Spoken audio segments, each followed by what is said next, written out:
So this was my first podcast, and there couldn't have been a better guest than Barbara. Barbara is the founder of Bar Palladio, which is one of the most iconic bars of Jaipur.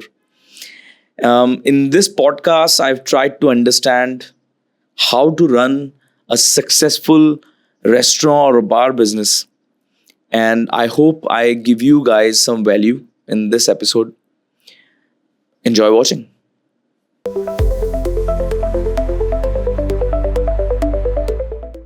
Okay, okay, this is really funny, Barbara. Very, very welcome Thank you. to the first ever episode of Arrived. That's my podcast. Thank you so much for having me and being the first on your first It is a pleasure podcast. for us. It is a pleasure for us for two reasons. One, because the first time I met you, I found you really interesting as a Right. person, Thank you. right?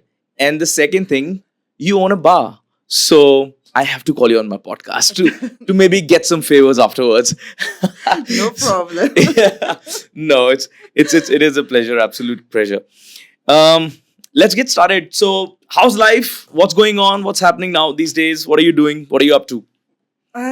Right now, being the low season time, it's quite quiet, Mm. but I'm working on a new project, which I thought that Villa Palladio was my last project, but of course, after then Polo Palladio just happened, and now another new project was proposed to us. So we are right now busy on working on it, which should be somehow opening beginning of 2025. Ooh, okay. So Okay. So, I'm going to get there. But yes. first, I want to start by asking you tell a little bit about yourself. Your background, your history, your childhood. Very So fun. I Yeah. am I'm born and grown up in St. Moritz in Switzerland.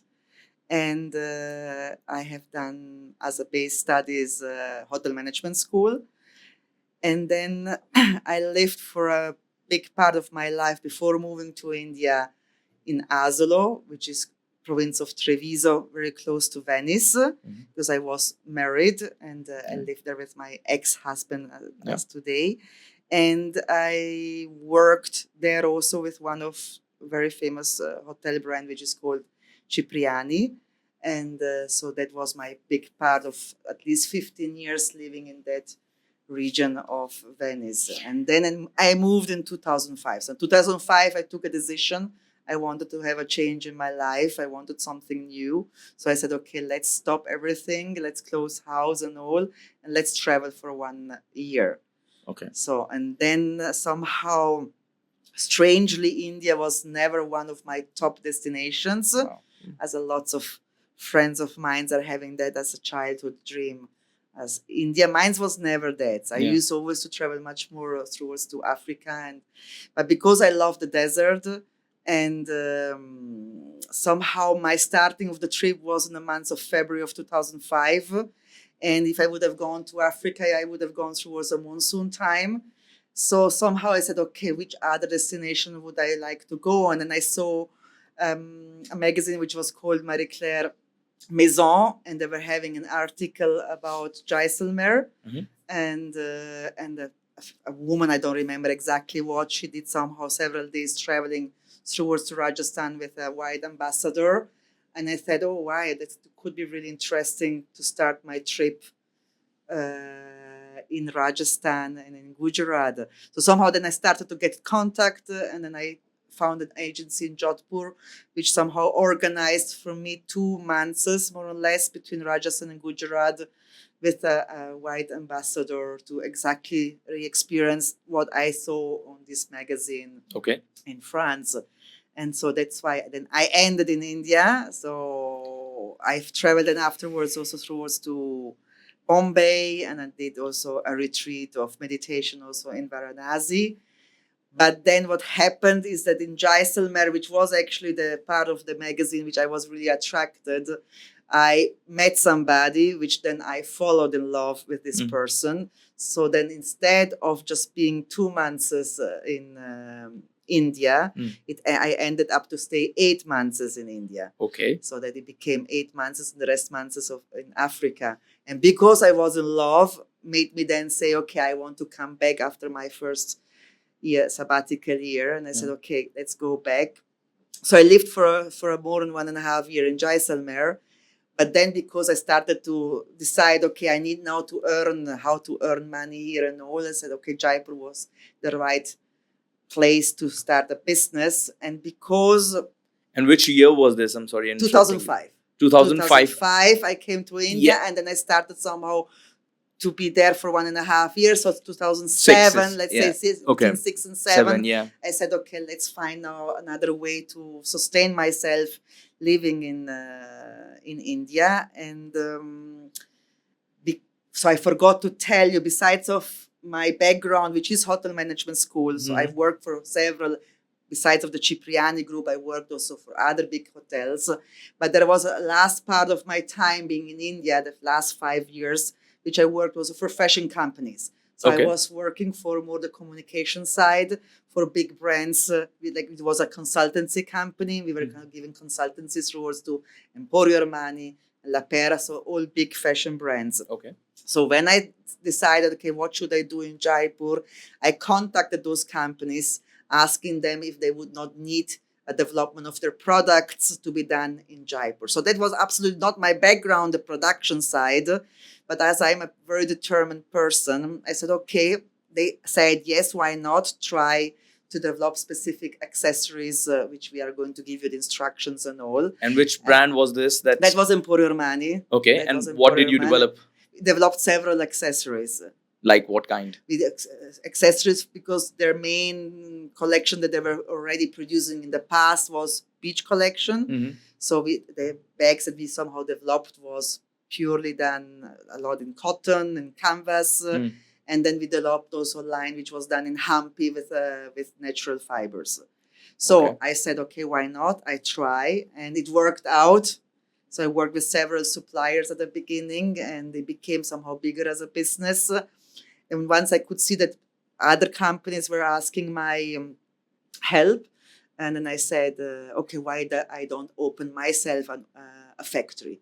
Okay. And so I opened a factory, which then for several years I was producing not just accessories, but we were also producing garments and all for big brands like Emporio Armani was always with me since the beginning, but then we produce also for La Perla, for Burberry, for other big brands. And they were all manufactured in Jaipur? They were all manufactured, majority all in Jaipur, yes. Wow, that's unbelievable. This was back in 2007, 8? Between 2007 till 2013, 14. Yes. So you did it for like good for a big time. 6 years? Yes. Wow, I had no idea you were in clothing business prior to what you were doing. Surprise. And let's move forward. So then after your clothing manufacturing, then because I am a big foodie, I love food, and living such a long time in Jaipur, I could see that the market was really having a whole, like, I'm a very good observer, so I always see friends around me or people which are coming also for a short time,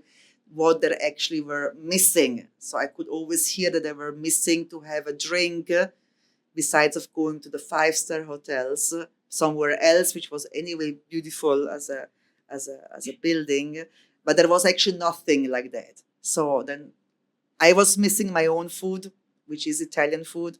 I'm a terrible cook, so I said, okay, let's have someone else do it. Let's do someone else. I give the pleasure somehow of creating something which will bring something new to Jaipur, and I will somehow resolve the problems of mine to have my own Italian food.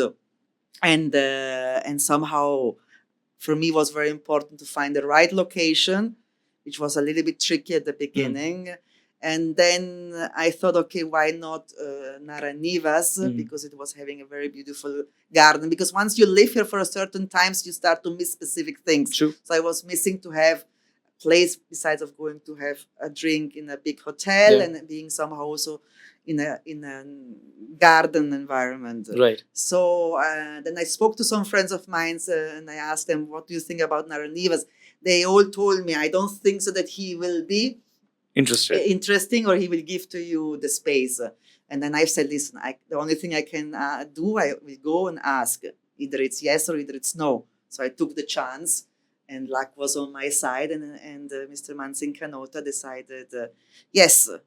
So therefore he gave us. So this was in 2013. It was in 2013. Yes. You just went to Yes. the owner of Mansikanota, yes, of Narayan Nivas, yes. and you spoke to him. And what did you pitch? What was I your don't pitch? really Because all the youngsters today, whoever wants to start a new business, whether it could be a restaurant or any other business, they really have to work on what do they pitch to the investor. But for sure, you know, my luck is that my background is hotel management school. Yeah. I worked in this kinds of environment, which is hotel, and each hotel has a restaurant and a bar. Yeah. So definitely that gave him the confidence that he knew what I was going to do somehow. I knew that. Did you also tell him what kind of a restaurant or bar will it be? That or I don't no? think so that I actually specifically said about it. Okay. No. That was not. Like how actually the creative side would go. No, that was at that moment. I absolutely not. No, I didn't tell him. Okay. I knew exactly the location which I wanted to have, which was their old bar. Right. Because where Bar Palladio right now was Narayan Nivas' old bar. And I was really thinking that he would not give it because it's a very big surface. But then another day he said yes. But at that time I was still not having any ideas how it's going to be coming out. Yes. Okay, so I'm going to go back a little bit. Yes. Once when you were a child in Switzerland. Yes. And I want to dive deep a little bit. We were having a conversation about education prior to starting the podcast. Right. So I want to dive in a little deeper. And I want to ask you this, that during your childhood, do you remember any incidents or any milestone incidents that would that shaped you to be the person you are? Or maybe a person in your life, in your childhood, that gave you a quality like maybe determination or willpower? As you said, you're a very determined person. But most probably because having Italian parents, but having grown up in Switzerland, I was always confronted to be different. So I think that at a young age, always being seen as different, besides look-wise, I was exactly the same as my school friends and all. Yeah. But that was at a very young age a big part of most probably which has helped me then build up my character of defending myself or trying somehow to stand out, because I was always put and pointed the finger as being a different person. You belong to a different country, a different culture. Yes. And of course with a little bit better food. For sure. For sure, that was one part. So a lot of jealous people around you, I guess. That's interesting to know. So I think whenever you during your childhood or you're faced with very big challenges, I think that helps you going further to be quite determined and not be knocked down easily by smaller hiccups or whatever somehow life puts you in the So if somebody is having a rosy childhood, it's a bad thing for them. It's a little bit bad. Yeah, I guess. I agree. Think they will not be, they would not know somehow how to overcome obstacles. Yeah, I agree. I mean, life is like I don't want to generalize. I'm not saying that because I had this kind of childhood.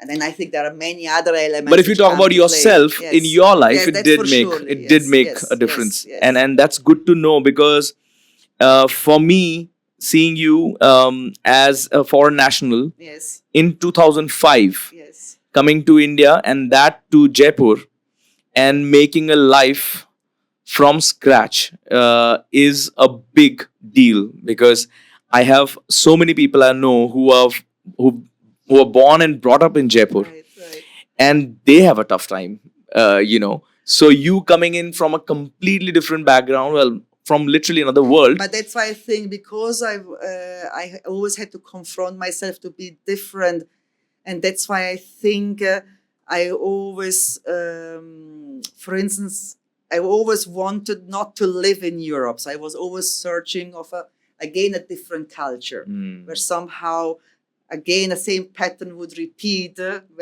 because I don't feel that I belong. Like I am half Swiss, half Italian. Yes. In my heart, I'm very much Italian, Yeah. but still I'm Yeah. a person from all over the world because I don't really belong to one specific place.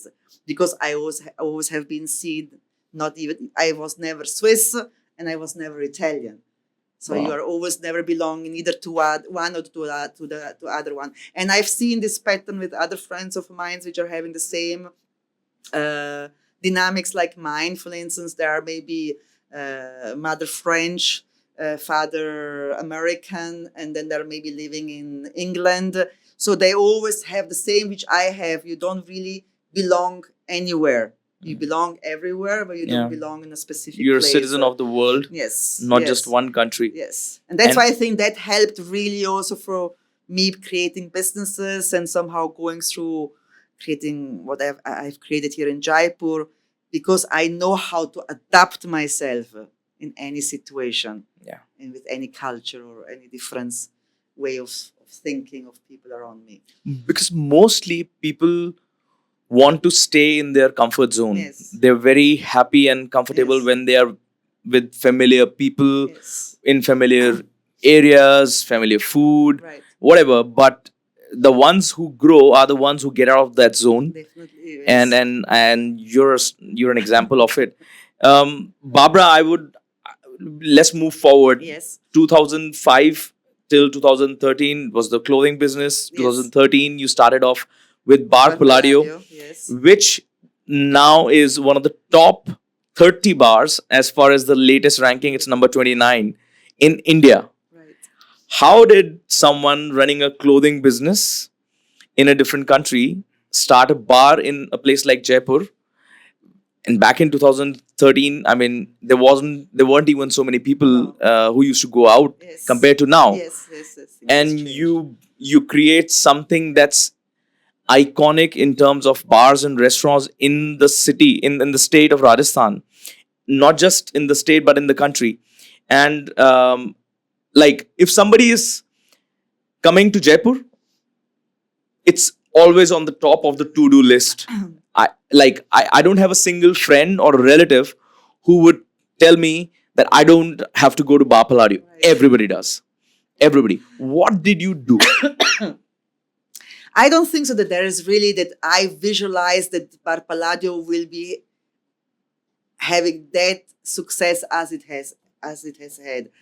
I think in each project that I do, I just believe it, not seeing the end result. I don't know how to explain. Like I knew that the market was missing something. I knew that what I like. I know what I like. I know somehow how to put several people in one team to work the best, to have the best result of it. But it was not that my goal was to have the most successful bar in Jaipur. This was not. I just wanted to do something which was true to who I am. I worked hard. I did my best. But then I was also very lucky because then somehow maybe the right time, the right place, and then from one thing brought to another thing. So it's not that I really had a business plan that this is my goal where Bar Palladio has to be in 5 years. So if we were to dig in, I'm very an instinct person. Okay. So if I were to dig in a little bit on this point, you did not have a plan as to what you want to create. Obviously, you had a vision in mind. I had a vision. I knew that... but not an end result. You did not want to create, okay, I want to create the best bar. You did not have that plan. No. So when you went ahead with working on the bar, were there any conscious decisions that you made? Like, for example, how did you choose the interior that it has, the way it has? I'm saying things somehow happens in a very organic way, because when I finalized to have the location of Bar Palladio, I wanted to have somebody which decorates and designs the space with a vision which I had. Like I always wanted somehow to bring something which belongs to my life. That's why also Bar Palladio is called the name comes from Andrea Palladio because, as I explained, my 15 years before moving to India, I used to live in Aslo in province of Treviso, which is the area where you will see a lot of villas done by the architect Andrea Palladio. So I took that name, bringing it so from my life, I brought this to this life. And because I've worked in all these very big old school hotels, I wanted to recreate again the same feeling, but somehow bringing it as in today's time. So the Maharaja, again, old school, old times beauty, but bringing it somehow in today's time. So it's again, here I play towards to what belongs to Rajasthan. Yeah. But somehow each culture has similar things. So, True. and I brought something which comes from Venice. So that's why Bar Palladio is a little bit of a mix India and Venice, because as I said, again, Bar Palladio, my part of life used to be there, and the Cipriani. And these are all hotels which are existing since long time. So I that's how somehow I put all together. And when I was needing to find somebody which would design the space for me, I got to be introduced from a friend of ours, Thierry Journeau, introduced me to Marianne. Okay. Right? And Marianne background was not interior designing. Her background was from the fashion world. But somehow my instinct told me that she will be the right person. Sometimes it happens with me that I can see very fast, 360 degrees, the picture, that she would be the right person. But so it was her first project. Mine was my first project. And somehow we got and created organically, step by step, because it was her first time, my first time. I knew more or less where I wanted to go, what it should somehow represent as an emotion. So I always go very much, a place should be also aesthetically beautiful, but it has to somehow evoke an emotion. It needs to have a character. Yes. And you can see that in the walls. Right. You can see that in each and every part of the place.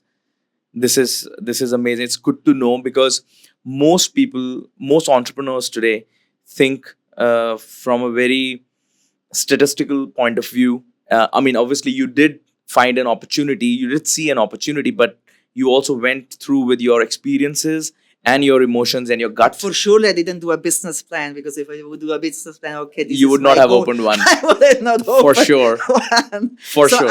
I'm also a very big risk taker. I love taking risk. So when I believe in something and I have a good sixth sense and I know that will work, still I'm a very big risk taker. So I go for it. So I prepared some questions for you, and you know what? The last topic was to talk about entrepreneurship, but since we are on it right now in the beginning, I would ask you, so like you said, you're a big risk taker. Yes. What qualities do you think are important for an entrepreneur to have, if you were to say top 3 qualities? Hardworking, number 1. surely. Determination, and in believing in what you're doing. Never give up. Because there will be always moments that you will think that's not going to work. So also in those most difficult times, you have to persevere and go through it because you believe in it. Do you think a lot of people don't start because they see the end first? They see that, okay, if it doesn't work, then that's what's going to happen. And that is the reason that a lot of people don't start. And do you think taking a step, the first step is very important? Your thought process, as I believe also very much in energies, you have to think positive. Because if you start already to see all the negative sides, but maybe this will happen, this will happen, this will happen. So you yourself are already creating energetically a negative answer. Because you are, at the end of the day, are seeing more the negative results than the positive results. So I always say when you create something and you want, you have to be also a big dreamer. You have to really visualize it. Like when I create and believe that I want to do a new project, I really visualize it before actually it happens, that I will be in that specific space, how I will be feeling, how it should make people feel. So because I believe in how you are. And from that moment onwards, you just go step by step by step. In India, you learn this very much. One key things that you learn in India, to have a lot of patience. Yeah. Yeah. and to go really step by step and never give up. How Because I was had a lot of problems, like for Yeah. being a woman, first of all, and a foreigner in a foreign country. I was about to and ask this question to you. Rajasthan is in many ways very patriarchic oriented. But I am known to be a very strong character, so nothing can knock me down. So that's definitely when I have sometimes people asking me, how do I do? That is definitely one key part of mine. I'm very determined, very strong, and very difficult that you are able to knock me down. Like, Wow. I don't know if This is no. I mean, you just like you have to really believe what you do, because you will always have a lot of people which will be jealous, or they will be putting in your thought process why you're doing this, why you don't go on the left side, why you don't go on the right side. So you have to somehow stay true to yourself, true to your vision that you had. Sometimes you should always listen the points of view of others, but still that you have to gather and go again. You should always center yourself again, and then, okay, I take this, maybe this will help me, but I don't change the course of where I wanted to go. you stay the course. Yes. And you take advice from people. Always, no, that's always important. Yes. Always to listen, but also somehow understand what is really useful and what actually is purely somehow a person which is And just don't let trying anyone to put tell you. down. Yeah. Don't let anyone tell you No, can't. No, that definitely Yeah. not. Yeah. No, I had many people telling me that will never work out and all. So, but I said, listen, I'm trying my level best. And at the end of the day, if it works, it works. If it doesn't work, it doesn't work. But at least I can say I've tried and I've given my 150% to come to the end. Fantastic. Okay, I want to ask you this, and I think I want to ask this question to all my guests. Is there's a lot of talk about leadership these days, and being a strong leader is really important to run an organization, not just as a founder of an organization, but also as a member of the organization. Yes. You could be a leader even if Any you section. don't own the Yes, place. absolutely, yes. So I have two questions for you on this. How do you lead your team, number one, and how do you create more leaders in your team?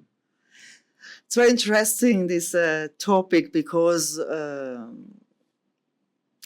characterly I am, and because I believe also very much in the numerology and all, so I am a born leader, let's say. Okay, that has What's your been date of always. birth, though? Don't tell me the year. Don't tell me the year. Tell me the Then you month. cannot do the numerology. It's 6/12. Okay, all right. So I have this in me since always. I have this characteristic of leadership, and but I have very, very big problems sometimes to find in my staff people which actually have this leadership. I find much more somehow people working for me which are more a one-man show, right? They are very good on what they're doing, but if they have then to coordinate towards to other team members, I have to say, as today, I haven't still found that person.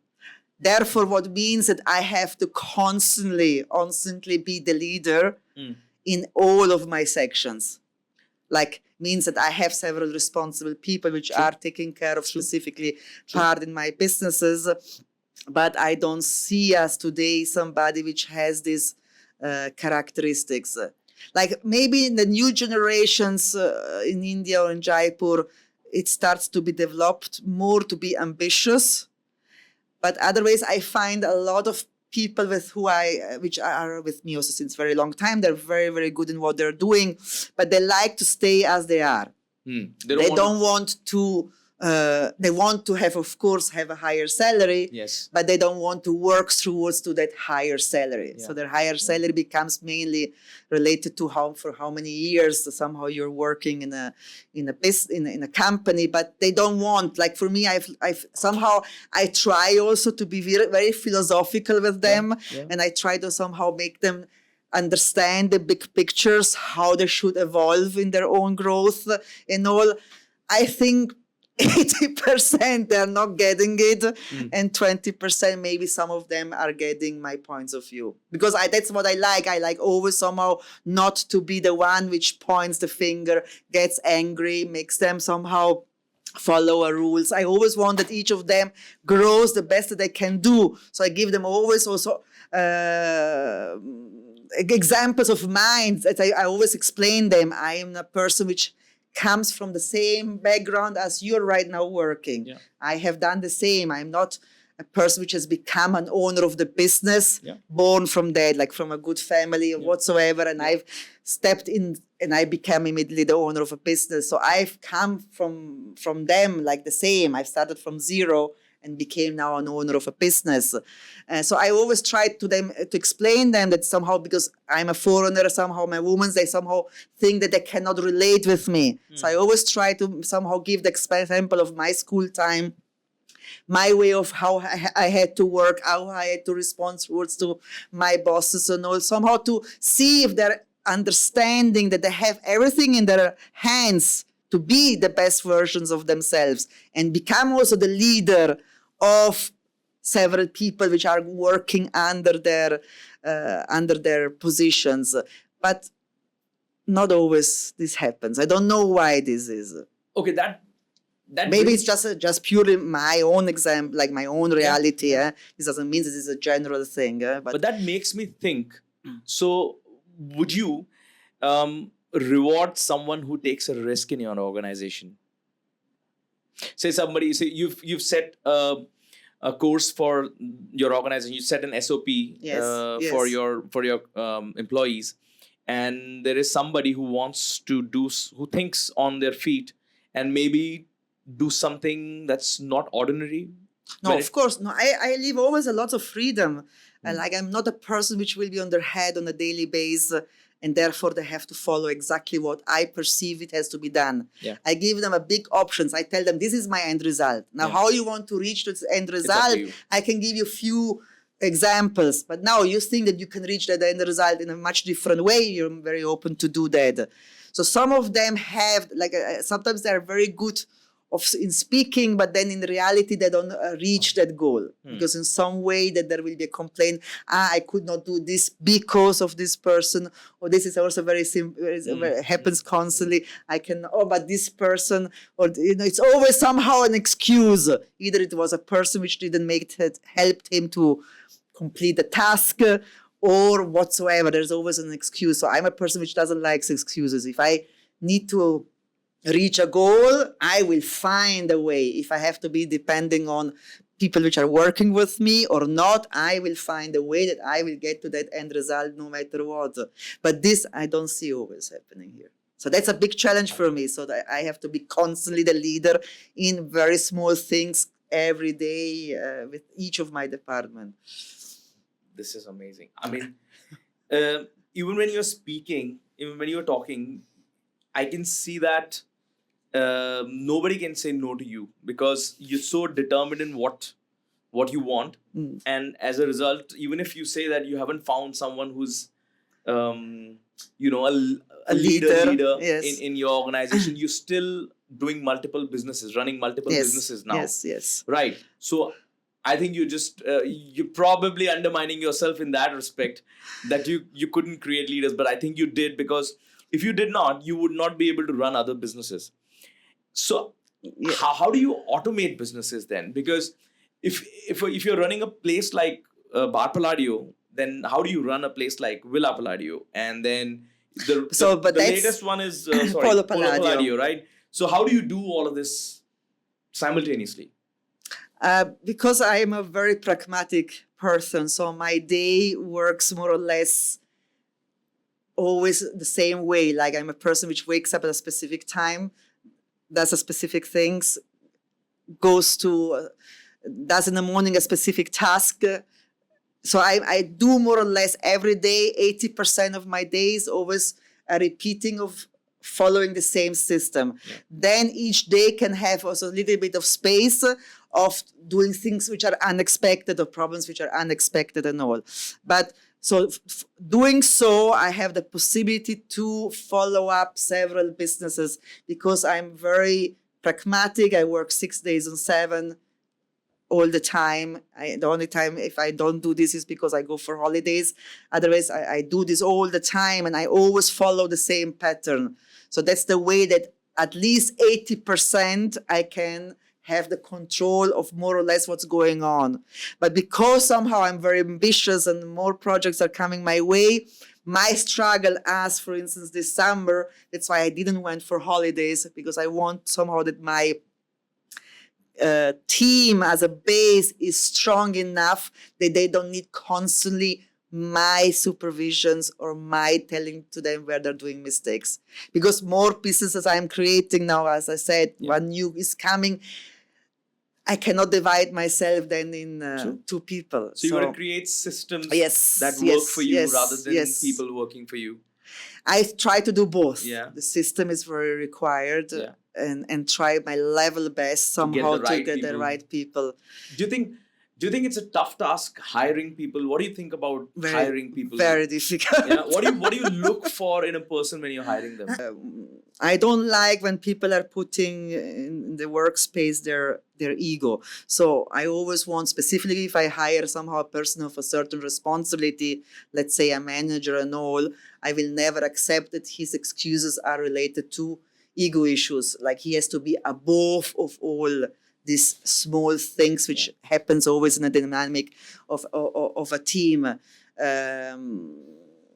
As I said, a person which I would hire in that positions as a manager need to have the capacity of understanding who I am and what I have created, and that this person, as I say, I give a lot of freedom to these people. So I wanted to see their ambitions, and I want to see, okay, madam, I will do this within this specific time. I will improve this system for you somehow. Like I want that they're really proactive. I don't want somehow a manager which I have to tell them, today you do this, tomorrow you Somebody do this. Who gets it. So he has somehow his own initiatives, has a capacity of overviewing themselves, what is the actual situation, and trying somehow to find ways to resolve issues.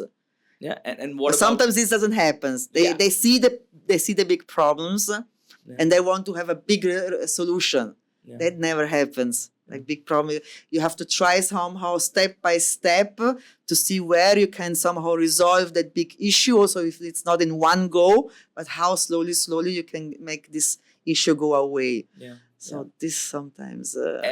And what about somebody who's serving food? Like for example, because I want to ask this question, people think that serving food at a restaurant is a basic job. And somebody who doesn't do anything can do it.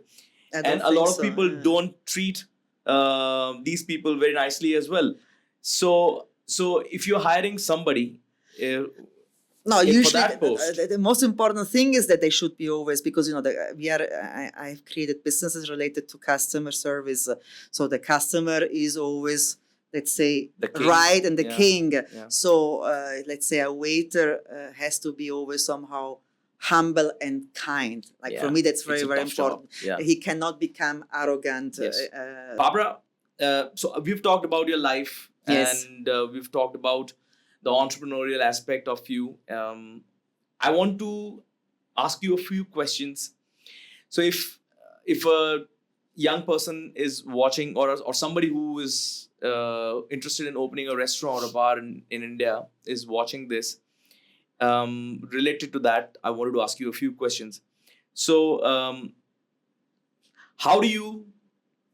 what do you suggest today if somebody wants to start a bar or a restaurant, a good one of that? What steps should they take? How do they start thinking? How do they pursue this idea? Like, if we were to give them a roadmap of starting a restaurant business or a bar business. So restaurant and bar businesses, I'm always a person which creates something which is still not existing. So opening a restaurant, a bar in Italy, I would have never done because I would have too much of concurrence, right? So I always search somehow to do something or create something which the market has a big gap, because I know somehow that I will achieve already one part of my goal, creating a business which there is not much of concurrence. Cannot go dead wrong, right? So that's why, as we discussed already before, I don't know why in Jaipur, which there are already so many cafes, I would suggest anybody don't open another cafe because you have already too much concurrence. Now, if that is really what you love, that's your dream and all, then you have to really stand out. Then you can also open a very small cafe or a bigger cafe or a big bar, but you have to stand out as soon as you're going to do something which the market has already other offers. I don't know how to explain. Yeah, okay. That's why I created Bar Palladio, because there was not much in the market. Now the scenery has completely changed since 10 years. Now I have much more concurrence towards to Bar Palladio too, as much as Bar Palladio is existing now since 10 years. So we have more or less created our loyal customers, and right? You create a brand. Right. But so all the new generations which wants to start specifically things related to customer service, always see around you what is your concurrence. Like if you want to open something towards to Siskim, or you want to open some towards Vashalini Garment, you have to always see, okay, in that specific area that you want to open something, what is, because if you're going to open something which you're not going to differentiate yourself, then maybe you're selling two different coffees, I don't know what, two different cakes, it will be not that sufficient to beat the market of another concurrence, and maybe you're having two roads behind of you. By saying that they need to find something that doesn't exist, do you mean the theme of a restaurant? Yes, the theme, or this. I think the theme more, because aesthetics definitely is also very important. I'm not denying about that, but I think but there are a lot of good-looking places. But there are a lot of good-looking places, but they don't give you any kinds of emotions. You're entering in a very beautiful place, but what is that place actually giving to you as an information? How are you feeling in that specific place? Because you can be always in a very beautiful surrounding space, but maybe that space doesn't give you actually any kind of energy, any kind of message. You actually don't want to spend maybe too much time there because something is not making you comfortable. So you just came back to your quality as an entrepreneur, because you mentioned that when you're creating something, you need to give it some character. Absolutely, that's very important. And so by saying that you need to open something that does not exist or find a gap, you mean to say that it should have a character that's missing. Yes, that's important for you as a business owner. Yes. And that what works for you. Because as I said, these days, what people are really looking for, also if you're just going to a cafe or a restaurant or a bar, is the experience of that moment.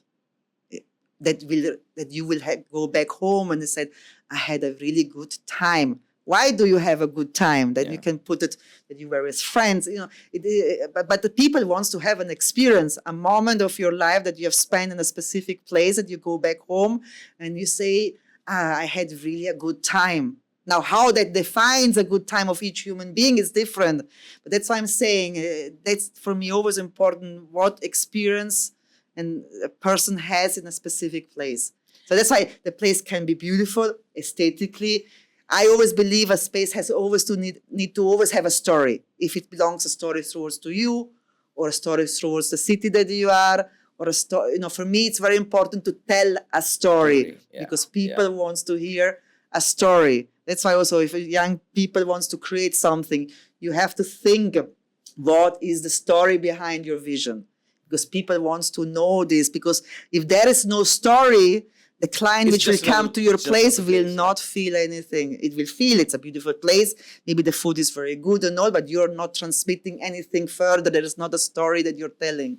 They say that the restaurant business is one of the worst businesses. Yes, absolutely, in the world. How do you survive these fluctuations in the market? Because every second day, and I'm not just talking about Jaipur, but across the country now, every second day there is some new place opening, and the moment something new opens, people just shift to the But other place. that is the big risk of investing or creating restaurants or bar. As I've said, I've worked very hard. I was very lucky, the right time, the right moment, and somehow Bar Palladio is, as today, still Bar Palladio. But don't forget, I created also Cafe Palladio in 2017. And that, for instance, during the COVID time, I was not able to keep it running because it suffered too much the lack of business during those times. So that's why Cafe Palladio is not existing anymore.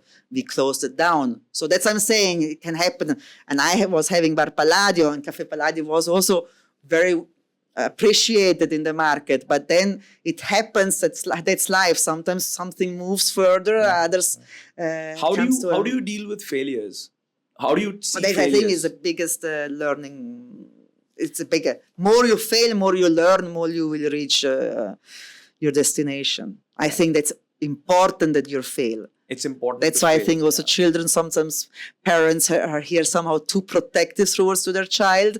Instead, you have to let them be free to do their mistake, to do their experience, because that's the only way that they will learn, okay, what to avoid next time, how I should move differently. The failure, I think, is very, very important to have in life, to be moving forward to a goal. I think if everything happens always perfect for you, I don't think so. Then I said this is my personal experience. No, I agree. Not generalizing. I agree on that. I agree. I see failures as stepping stones, and so there's a professor from, if I'm not wrong, she's from Stanford, Carol Dweck. She talks about failures, and she says that failures, and it makes a lot of sense. Failures are, if you see failures as an information of what went wrong, and you do not attach emotion to it, correct, you can learn so much from failures. But we always attach emotions to failures. That's normal.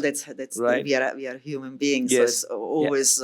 But somehow you have learn to tell yourself, that like somehow that belongs to the past. Today it's the present time. So you should also not always to be too much attached to your. The failure is related to past. True. Now you're in the present time, and what's ahead is the future. Yeah. So there's no point somehow to hold on something, but see what you can somehow change and what that failure maybe brought to you to understand and go to the next step. Fantastic. Okay, so now some interesting questions, and also for the audience. A lot of people go and spend a lot of money at your places. So I want to ask you this: what makes you the most money? Is it the food that makes most money at a restaurant bar?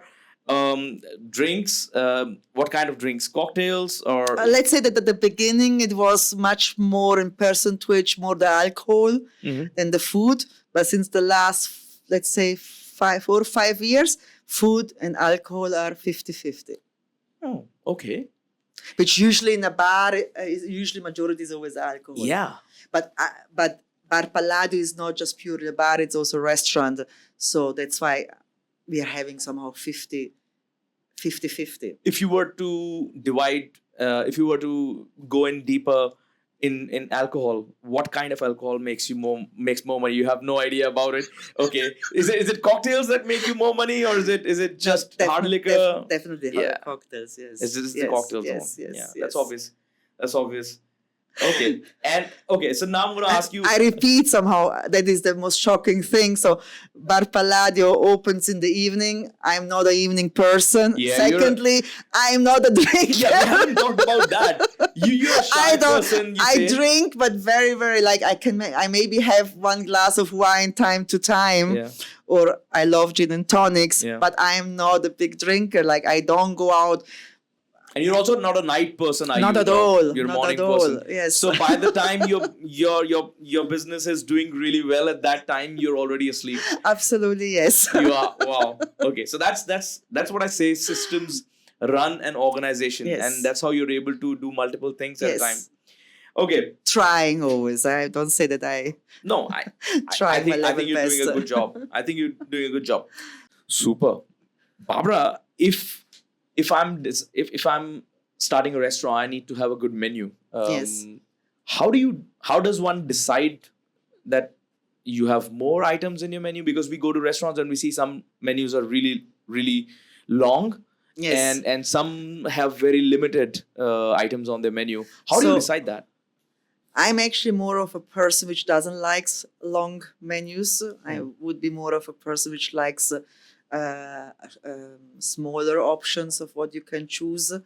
Bar Palladio is quite a bigger menu, let's say, because the dishes that we are having are there since such a long time. So I'm, for instance, I'm not a big believer of changing the menu constantly, because the favorite places that I like to go in Italy are places which are existing since very long time, maybe like 1890 or and they always still serve us today the same dishes. Food, yeah. Sometimes they have maybe the dish of the day. So that is my approach. But Palladio has specific dishes which has been always very, very popular. Sometimes I want to take that decisions of, okay, let's change completely the menu at Bar Palladio. But I can see, because it has happened that sometimes I've removed some dishes, but then those dishes are exactly some frequent clients which wants and eat them all the time. So it has been always very tricky for me to do some changes in the menu, for instance, at Bar Palladio. Do you think from a restaurant's point of view, it helps you dictate how do you run the place when you have a limited menu? Because now you tell the customer, okay, this is what you get and from the menu, but you also get great quality. Because if we specialize in, say, 10 or 15 items, then we give you really good 10 or 15 items. But sometimes restaurants have like maybe 150 items there. And I don't agree. For instance, I don't agree also in multi-cuisines restaurants. Yeah. I've never believed in that. Like, Yeah. if you're Italian, you should be Italian. If you're Thai, should be Thai food. So I don't like in restaurants which are proposing multi-cuisines. But in India, most I restaurants know, are multi-cuisine. I know right? that. So, but that was also very difficult for me at Yeah. the beginning. What do you I had think is many going people behind against. that? What do you think is going under that? I mean, I don't know. and they do decently well, don't you think? No, I think so, yes, Yeah. because many, I think some of them are quite, I think some of them which are also multi-cuisines, that are already existing also since such a long time. Yeah. I don't know why it is. In Italy, it doesn't exist, for instance. You would not have a restaurant which will propose to you like Italian, Chinese, or Japanese. I have a theory for this. Yes. I believe that the Indian of the past has not traveled so much. Yes. But the Indian of the present Today, and yes. future Yes. is traveling more. True. So the more they travel, the more they know True. what a true Chinese True. or a true True. Italian or a Thai is. True. And that's when they appreciate a place that's only Thai or Chinese or Italian. Absolutely. That I agree. That they yes. appreciate that more. Yes. Yes. But somebody who's not traveled would want to try, okay, this is Chinese in an Indian restaurant. And the same place is also serving Italian food. Yes, I think the three cuisines which are somehow happening to be in some restaurants is Italian, Chinese, Indian. So Indian, yeah. these are the three cuisines that you. Yeah, I think the more the people travel, the more they. Yes, but this has definitely changed a lot. That I can see also since I've opened Bar Palladio, and I see the young generations and all. They really now know. They understand, because at the beginning also when I opened, I was having the same dishes which I have still right now on the menu, which are the ravioli with ricotta or the ravioli with pumpkin. But at the beginning, I had to struggle a lot because people wanted to, for them, that was not flavorsome, it was not spicy. So I always said, okay, but this is a traditional dish, how you would have it in Italy. So I'm not going to somehow do it more spicy, because you have to somehow understand, I'm trying to somehow show to you what is really traditional, what you would actually have if you would come to Italy. But in the beginning, it was very, very, very complicated. And do you think that's a stark difference in a place like Jaipur and cities like Mumbai and Delhi? Definitely, no, Bombay is the best. But as I'm saying, I think the new generation, as you just said, people started to travel much more. Yeah. That's why you see also very young generations which are very passionate about. I know this boy also in Jaipur, which is passionate about doing bread. So he built up his own business now to do breads. This I would have never seen 10 years ago in Jaipur. You see that people are really. In Jaipur, also young generations, they don't see it as like I love to do bread and I believe in it. I want to do bread. Yeah. I think maybe some years ago the parents would have never allowed that to happen. You know, they would say, "How come you're going to become now a baker?" Yeah, So, and entrepreneurship is slowly becoming mainstream now. People want to run businesses and own businesses now. Yes. And people like you are an inspiration for them. So to end the podcast here, I want to ask you one last question. Yes. If you know a 25-year-old guy or a girl, what life advice would you give them? From your experience, of course. Dream, of course, always dream. Like, dream big, work very hard, and never give up. Yeah, this would be my 3. Excellent. But never give up on your own dreams. Never let anybody tell to you that's not possible. But then you have to work hard to achieve that. Really work hard. Yes. Thank you so much, Barbara. Thank you so much for having me. I hope I was able to answer. Thank you for sharing so much your story, your philosophy of life, business, and of course not answering a few of my technical questions. Thanks God. But that's fine. Been a problem. And it was a great session for me. And personally, I got to learn so much from you. And I'm going to take so many things back home tonight. And I wish you all the best with your new adventure. Thank you so much. Thank you so much. This is amazing. Thank you. Thank you. Bye. Ciao.